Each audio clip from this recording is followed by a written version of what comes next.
Bonjour à vous toutes et à vous tous. Merci d'être avec Média 24. Nous avons le plaisir de recevoir M. Hubert Védrine, qu'on ne présente plus, qui a été secrétaire général de l'Élysée pendant les deux présidences de François Mitterrand et qui a été ministre des Affaires étrangères de Lionel Jospin sous la présidence de Chirac. Merci d'être avec nous. Alors, vous avez donné une conférence cet après-midi au siège de la CGM qui portait sur la place du Maroc dans le nouveau positionnement mondial. Alors, pour rebondir sur cette thématique, une première question. Quelle place, quelle position occupe le Maroc dans la reconfiguration actuelle des équilibres mondiaux, pour reprendre le titre de votre intervention? Alors d'abord, vous avez raison de parler reconfiguration. Il n'y a pas d'ordre mondial en vrai. Il y en a eu un après la guerre, quand les Américains ont imposé le système, à juste titre d'ailleurs, Nations Unies, Banque mondiale, etc. Mais depuis, après la fin de l'Union soviétique, les Occidentaux avaient cru gagner définitivement la bataille de l'histoire. C'était absurde, c'était exactement l'inverse. C'était pas la fin de l'histoire, c'était le recommencement de l'histoire en fait. Ouais. Et donc depuis, on est dans une situation instable, encore aggravée par Trump, qui est un choc énorme pour tout le monde, plus ou moins. Mais même avant lui, il n'y avait pas de communauté internationale, donc on était déjà dans une espèce de tension dynamique. Donc un désordre mondial évolutif. Alors dans ce système, l'irruption de Trump, élue par les gens, l'électorat populaire américain, qui en a eu ras-le-bol de la mondialisation exagérée, qui en a eu ras-le-bol de la dérive du mouvement progressiste en wokisme. Il y a plein d'éléments, plus Madame Harris n'était pas la candidate appropriée pour ça, etc., etc. Bon, plein de choses, mais c'est un mouvement de fond. Et pour moi, même après que Trump se sera vraisemblablement corrigé, un peu rationalisé, je pense que ça va un mouvement populaire profond. Bon, ça c'est une chose. Donc la plupart des pays dans le monde sont en train d'examiner les conséquences pour eux de la guerre commerciale, de la guerre des GAFA contre la réglementation par l'Europe, de la bataille culturelle, de la question migratoire, des projets hégémoniques nord-américains des États-Unis, de la position Ukraine où il veut se débarrasser de la guerre, il ne sait pas comment, de l'avenir de l'Europe, de l'OTAN, de la relation avec la Russie, Proche-Orient. Mais bon, les pays du monde ne sont pas tous placés devant la même position. Et je dirais que c'est pour les Européens, les Canadiens, les Mexicains que c'est le plus compliqué à gérer. La Chine, ils disent c'est contre nous, on va simplement résister, voilà. Et le Maroc est un pays qui, à mon avis, est très peu touché. Tant mieux pour le Maroc. Il y aura des effets indirects, tenant à l'économie en général, aux chaînes de valeur, à l'Afrique, mais aucun effet direct. Et le Maroc n'est pas la cible des États-Unis, au contraire. Il y a plutôt un soutien américain au Maroc sur le plan politique, diplomatique, etc. Donc le Maroc est un des pays au monde qui devrait, entre guillemets, s'en sortir le mieux, ou traverser le mieux la période turbulente actuelle, à mon avis. Alors justement, vous avez dit tout à l'heure quelque chose de très intéressant, vous avez dit le Trumpisme est là pour durer. Si j'ai bien compris votre réponse, si le Trumpisme est là pour durer, avec un successeur du même tonneau, on va dire, est-ce que le Maroc continuera à ne pas être impacté? Finalement, ça ne changera rien pour le Maroc. Il n'y a aucune raison que le Maroc soit plus impacté dans 4 ans que maintenant. Hein. Ouais.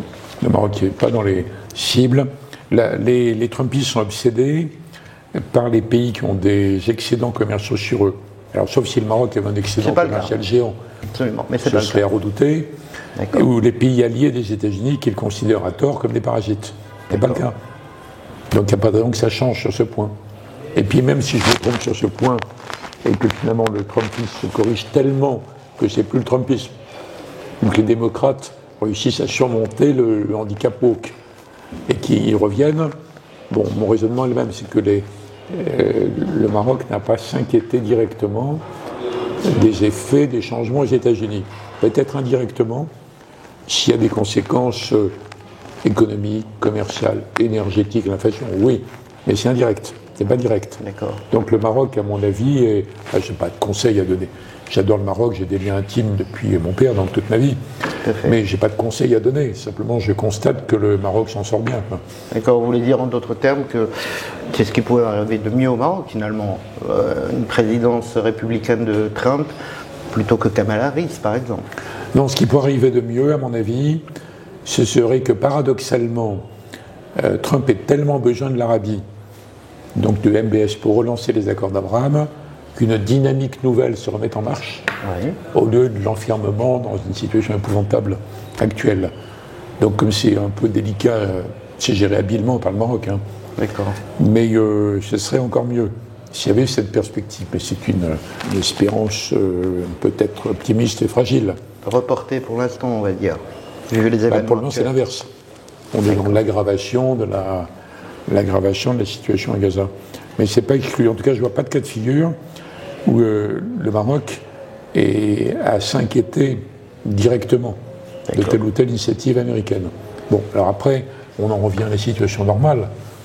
Comment le Maroc est sur son avenir, sur le plan politique, il n'y a pas de doute, mais sur le plan économique, technologique, relations avec les autres, ses relations dans le monde arabe, en Afrique, etc.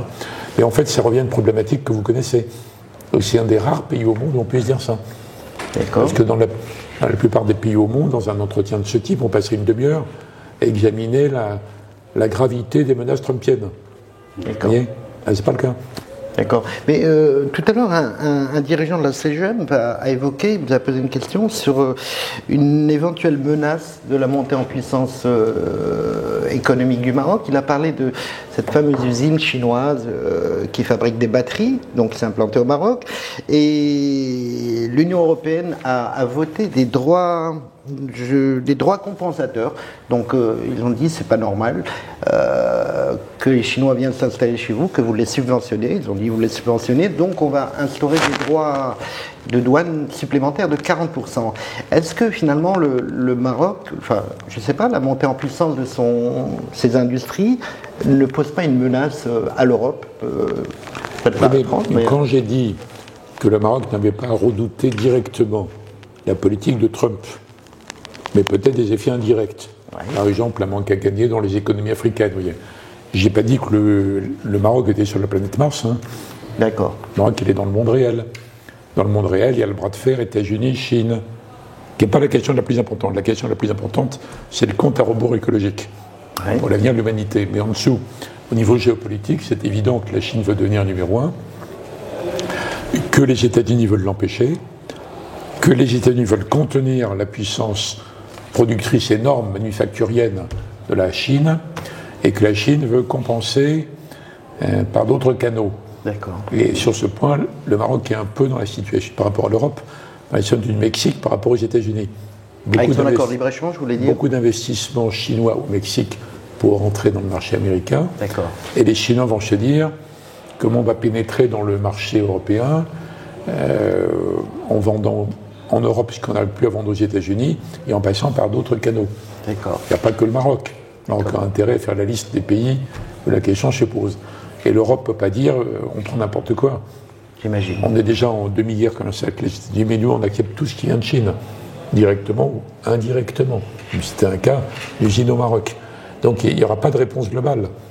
D'accord. Parce que jamais les Européens, quand vous dites l'Europe, ça simplifie un peu.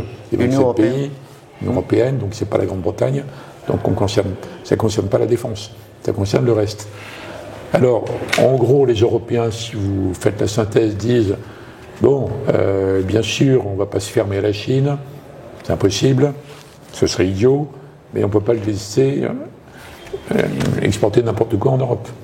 Donc c'est entre les deux. Donc il y aura une décision, une série de décisions, bonnes ou mauvaises pour les autres, dont le Maroc. Après, ça va dépendre des types d'activités, etc. À l'heure actuelle, il y a quand même une majorité dans l'Union européenne, donc on est en mai 2025, pour, disons, empêcher la Chine de vendre beaucoup de plus. Sauf l'Allemagne. L'Allemagne considère qu'il faut au contraire rester très ouvert. Ouais. Donc je comprends très bien la question que vous me posez, et il y aura d'autres exemples de ce type. Je ne peux pas vous dire à l'avance comment les Européens vont... Il y aura du protectionnisme, vous voulez dire? Non, tout le monde fait un peu de protectionnisme. Il n'y a jamais eu des moments où il n'y en a pas du tout, même les États-Unis. Oui, absolument. Quand ils ont empêché le monde entier d'être protectionniste, il l'a été énormément grâce aux sanctions unilatérales et au budget du Pentagone qui était géant. Exact. Des tas de mesures où ils inventaient que ça mettait en cause la sécurité américaine. Donc l'idée qu'on est dans un monde non protectionniste, ça c'est l'idéologie OMC, ça n'a jamais été totalement vrai. même de la part du Maroc. Bon.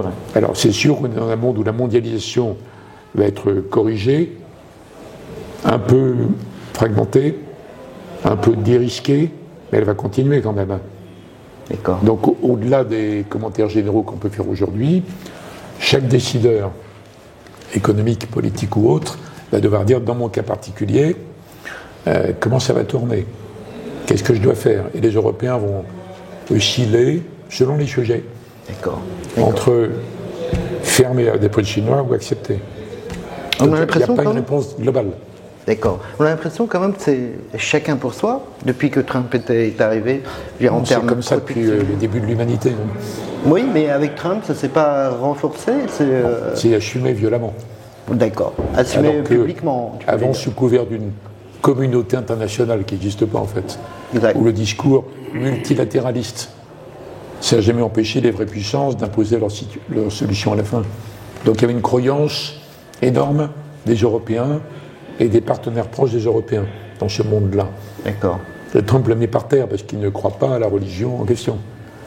Alors les gens sont abasourdis, sidérés, et après on a atterri maintenant, et il faut regarder au cas par cas comment on fait pour se protéger de Trump, s'en accommoder, parfois profiter des opportunités que ça représente, agir malgré lui, ça c'est l'écologie, agir contre lui, il y a toute une gamme.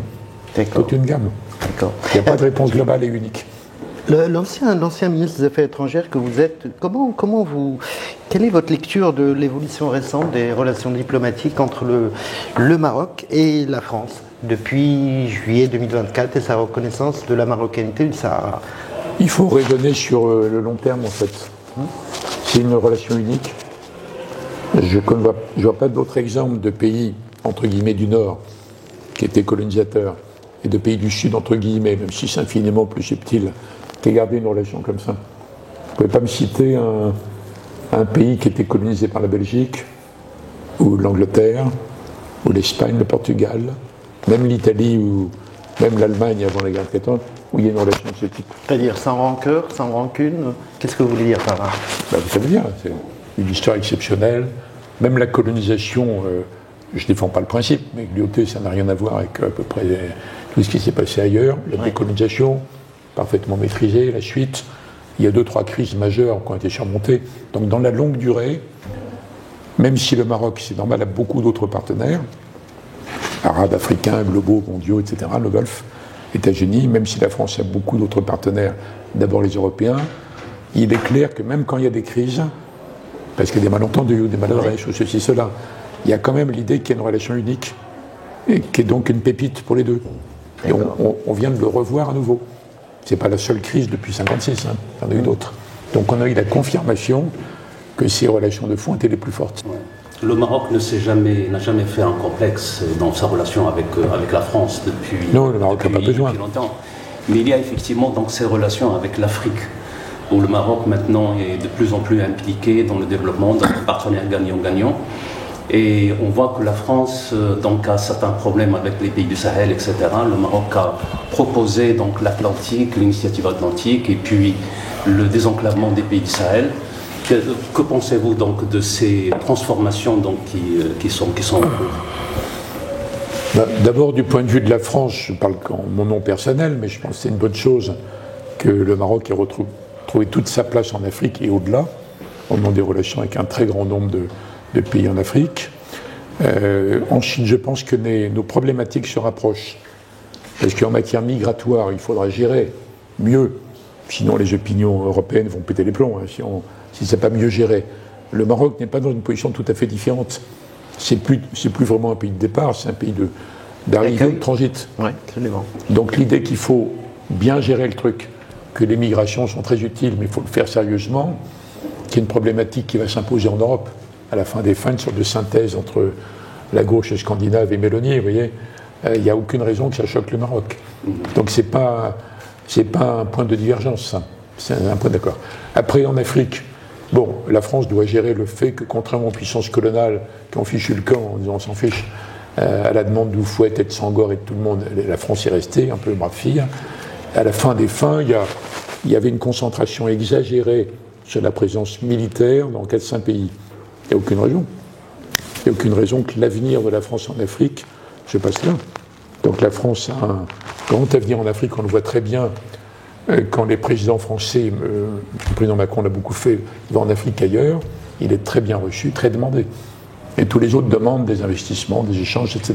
Donc il y a un problème particulier, même pas avec les anciens pays francophones, avec un groupe de pays du Sahel très pauvres, très dur à gérer, divisé de façon ethnique, plus les djihadistes et compagnie. Bon, ils pensent pouvoir s'en sortir sans les Américains et sans nous, on verra ce que ça donne. Mais ce n'est pas un problème aussi énorme que ce qu'on a pu croire quand une partie de la presse française avait l'air hyper vexée. Idiot. Il n'y a pas de vexé. On est resté à leur demande. À leur demande. C'est des paliers des intérêts français vitaux. Donc, on n'a plus besoin de nous. Bah, écoutez, débrouillez-vous, les gars. Et nous, il y a toute l'Afrique. Voilà comment je le prends, comment je relativise. Donc, dans ce cas, il n'y a aucune raison qu'il n'y ait pas des partenariats entre la France et le Maroc. Ce n'est pas un principe général. Le Maroc n'a pas besoin toujours de la France, et la France toujours du Maroc. Mais il y a certainement beaucoup de pays d'Afrique dans des domaines clés d'avenir, tout ce qui est à la fois écologie, énergie, infrastructure, avenir, environnement, où il peut y avoir des combinaisons.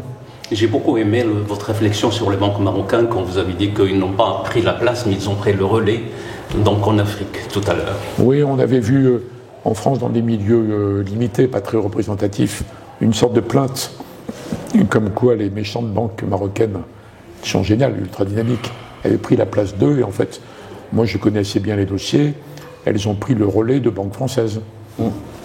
Alors c'est pas un partenariat, parce que c'était une succession, mais c'était très bien, il n'y a pas de problème. D'accord. Non, les choses sont très ouvertes, je pense. Alors justement, qu'est-ce que vous pensez de la dynamique internationale actuelle qui est favorable, de plus en plus favorable à la thèse du Maroc sur l'autonomie des provinces du Sud? C'est un mouvement, qu'est-ce que vous pensez de ce mouvement qui... Non, ça, je ne vais pas me prononcer là-dessus, c'est vraiment une question de politique intérieure marocaine, mais je dirais que, en dépit des succès engrangés par le Maroc ces dernières années, sur la question du Sahara, il y a comme une machine onusienne. C'est le seul domaine où l'Algérie garde une véritable influence. Et donc c'est vraiment dans l'intérêt du Maroc, c'est dans l'intérêt des populations, mais l'intérêt du Maroc en général, de montrer que ce qui se passe au Sahara marocain est bien, quoi. Est bien, porteur d'avenir, que les populations en sont heureuses. Donc, et après, il n'y a pas... J'ai rien à ajouter, moi, en tant qu'ancien ministre français, à l'organisation, mais il me semble que le plan d'autonomie mis en avant a été salué par beaucoup de pays, y compris des pays qui n'ont pas franchi le pas formellement, vous voyez, de la reconnaissance. Mais l'idée que c'est développé de façon autonome, très pragmatique, très locale, ça peut que plaire à beaucoup de pays, sauf ceux qui en restent à une interprétation stricte du droit international sur la ligne donc hostile. Bon, les choses évoluent plutôt dans le bon sens, mais ce serait bien que le Maroc tienne compte de l'opinion de pays qui ne sont pas... Alors, ceux qui sont vraiment hostiles, ça ne changera pas. Ouais, de moins en moins. De moins en moins, mais il y a des pays entre les deux, en fait. Ouais. Des pays entre les deux qui disent, bon, on n'est pas hostile, mais sur le plan des principes, c'est un peu embêtant. Ce que fait le Maroc est pas mal, mais quand même, vous voyez. Et donc, il y a une... je suggère, mais encore une fois, je n'ai pas conseillé. Ce serait prétentieux d'indiquer au Maroc ce qu'il doit faire. Mais je pense que se préoccuper de cette partie-là de l'opinion mondiale, ou en Afrique, des pays qui restent un peu réservés, ce serait bien. Alors à ce propos, est-ce que vous pensez que l'Union du Maghreb arabe est définitivement morte et enterrée? Dans l'histoire humaine, rien n'est jamais définitif. En tout cas, ce n'est pas d'actualité. D'accord. Ça n'a jamais vraiment été, mais à une époque, il y avait un discours porteur et une partie des opinions dans chaque pays qui y croyaient. D'accord. D'ailleurs, je vous rappelle qu'à l'époque française, rejetée maintenant avec l'évolution du temps, etc., il y avait beaucoup de projets communs, en fait, dans ce qu'on appelait l'Afrique du Nord. C'est vrai. Et dans les 10 à 15 années après l'indépendance, il y avait encore cette réminiscence. Bon, aujourd'hui, tout le monde sait que ça n'existe pas en vrai. Alors, d'un point de vue extérieur, mais encore une fois, la France n'a pas encore... Surtout moi qui ne suis pas en fonction, je suis un ancien ministre, et on ne peut que souhaiter, de façon abstraite, qu'un jour, je ne sais pas comment, les relations s'apaisent et deviennent de la coexistence pacifique, un voisinage plus pragmatique, avec des frontières ouvertes, et que petit à petit, ça remette en marche des programmes de coopération. D'accord. Mais on n'y peut rien, c'est pas les Français qui vont, ou les Italiens, les Espagnols, ou je sais pas qui, ou le pape qui va s'en occuper. Hein. Donc ça dépend vraiment des Marocains, des Algériens. Et pas des Tunisiens, en réalité.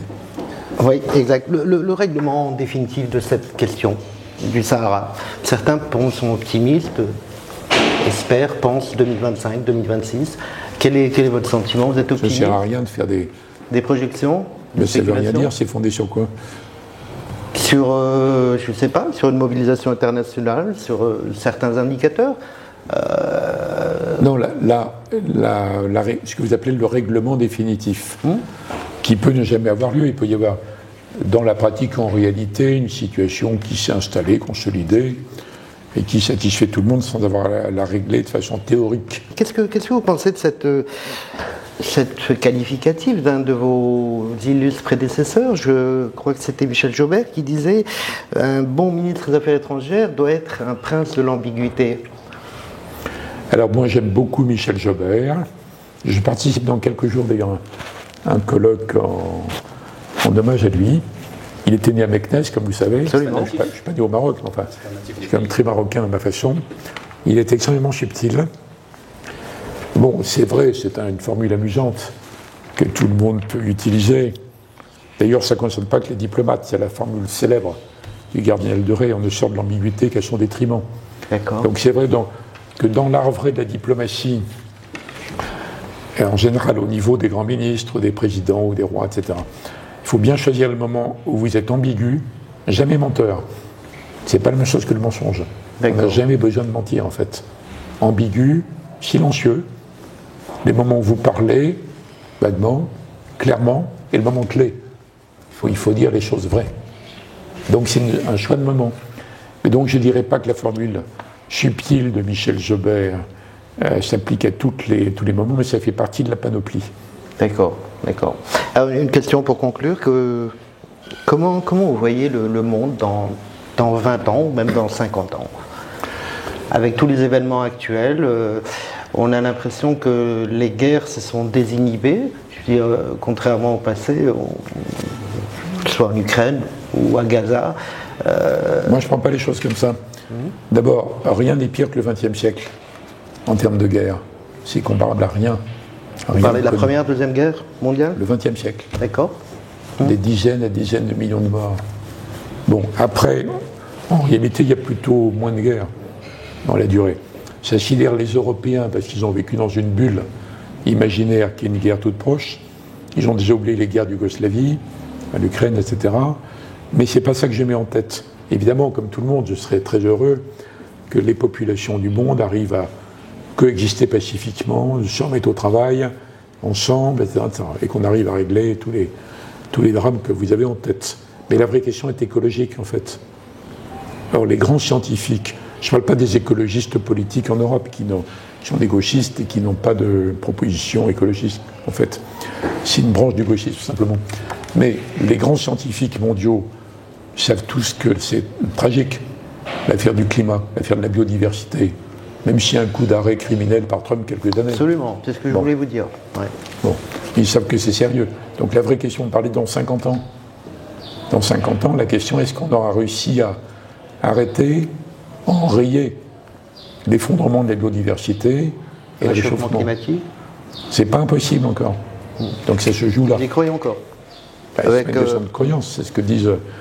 Parce qu'il y a à la fois des gens qui n'y croient pas du tout, bon, le déni absurde, des gens qui ont compris, mais c'est tellement grave qu'ils font semblant de ne pas comprendre, tellement ça les panique, qu'ils ne veulent pas changer de mode de vie. Et énormément de gens, il y a des dizaines de millions dans le monde d'ingénieurs, de chercheurs, d'experts, de financiers, etc., qui travaillent sur la transition. Et en fait, on ne sait pas. On ne sait pas exactement. Donc même les... Alors il y a les alarmistes complets. Ceux qui disent c'est fichu, la fin du monde, je pars habiter en forêt avec un stock de riz. Bon. Mais ça ne sert à rien, ça panique les gens pour des prunes. C'est pas comme ça qu'il faut dire on va y arriver. D'ailleurs, moi j'emploie le terme écologisation, comme avant on disait industrialisation, pour bien montrer que ce n'est pas le bien et le mal, c'est un processus. Donc le débat doit porter sur le rythme, les modalités. D'accord. Et ça s'applique à tout le monde, dans tous les domaines. Donc je crois que c'est la question numéro 1. Donc je ne peux pas répondre à la question le monde dans 2050, comme vous dites là, sans passer par cette réponse. C'est le premier défi pour vous, avant les guerres, avant les conflits. D'accord. Évidemment, si l'espèce humaine disparaît, il n'y a plus de guerre. Oui, c'est vrai, c'est vrai. C'est fondamental. Je crois même d'ailleurs que si on y arrive, à coup de science et de progrès, on pourra réécrire la Charte des Nations Unies, le préambule de la Charte. Oui. En disant, nous les peuples du monde, blablabla, on est engagés dans ce... Et là, on pourrait réinventer les valeurs communes, les solidarités, etc., quelles que soient les populations, sur une base nouvelle. Il ne faut pas le faire avant, parce que si on le fait maintenant, là, j'ai envie de dire, c'est du vent. Encore une déclaration qui correspond à rien. Donc je le mets avant le reste. Évidemment, je serais très heureux qu'on ait réglé l'affaire de l'Ukraine dans des conditions pas trop terribles pour l'Ukraine. Oui. Qu'on ait réinventé une coexistence pacifique avec la Russie, en dissuadant la Russie de se relancer dans des aventures honteuses. Bon. Qu'on ait trouvé enfin le système à 2 États au Proche-Orient, je serais très content. Et je suis obligé de vous dire, puisque vous me parlez non pas dans 10 ans, mais dans 50 ans, non, 2050. Oui. Enfin, c'est quand même loin de répondre comme ça. Voilà. Vous serez plus en mesure d'y répondre dans 5 ans, je veux dire à la fin de la présidence Trump Mais même sous Trump, ça va continuer.